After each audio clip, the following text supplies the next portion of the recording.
Say instead we are given a line and asked to find the slope. There are two ways you can find the slope when given a line. The first way involves finding two exact points on the line. So they have to be directly on the line. You can't estimate. So let's say I want to do this point and I want to do this point. And you would go, remember slope is always going to be our, slope is always our rise over our run, which translates, for the sake of the equation, y2 minus y1 over x2 minus x1. Oops, can't see that. So our rise is just our vertical movement along the y-axis.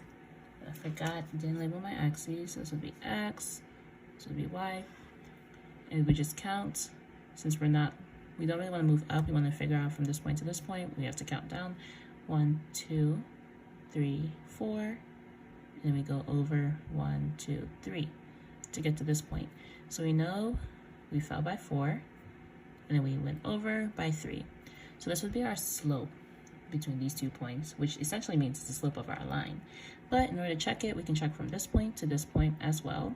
So we start at 2, we could go down 1, 2, we count the 0, or the actual axis line, 3, 4, and then move over here to the 3. So we are at -2 when we go down by 4, and then we start at 3, we move over 1, 2, 3, and we went over 3 again.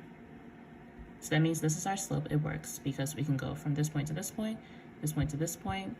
We rise by 4 and we run by 3 both times. So that's one way to find the slope of any line you're given, by manually counting to get to this point. So we know we declined by 4. So whenever we're declining, remember that's falling, so it's -4. And then we ran, or we went to the right by 3. And it's in the positive direction, so it's +3. Whenever we have one negative in a fraction, the whole fraction is negative. So we know from this point to this point, our slope is -4/3. And then we can also check from this point to this point to make sure. So once again, we are falling, so we will go by 1, 2, 3, 4. You always want to count your axis line when you're counting. So 4, we end at -2, and we go over by 3, 1, 2, 3, and we end up at +6. So you can see for this case, -4, 3 works as well when figuring out the slope for this line going in this direction. And when we look at our line, we see it is going up to the left, so it's going towards the negative x values. So we have a negative line, negative slope, it checks out. We know we found the correct sign for our slope. So now that we found that our slope is -4/3, another way we could have found that if we didn't want to manually count to each point on the line is we can go back to the method we used using this equation, y2 minus y1 over x2 minus x1. And in order to use this equation when given a line, you have to just identify 2 points, any 2 points that are on the same line. So I'm going to go with this point. I'm going to make this my point 1, and I'm going to choose this point. I'm going to make this my point 2.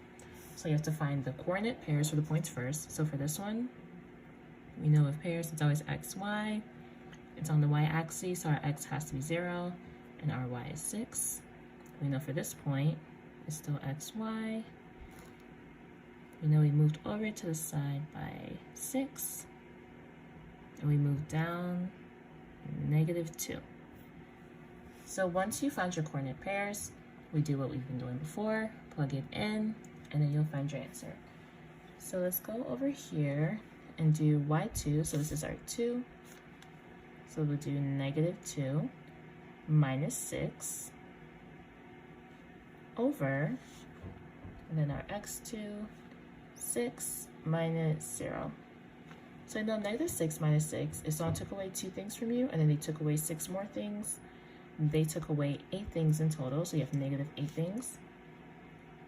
And then 6 minus 0, if you have 6 things and you didn't lose anything, you have 6. So at first glance, -8, 6 looks different from -4/3. We have the same sign, so we know our slope is somewhat similar, but always make sure to simplify your final answer whenever you use this method. So we know 8 and 6 share the factor of 2, and that's the greatest common factor they have. So if we divide the top by 2, we divide the bottom by 2, we end up with negative 8 divided by 2, which is negative 4. And then we end up with 6 divided by 2, which is just 3.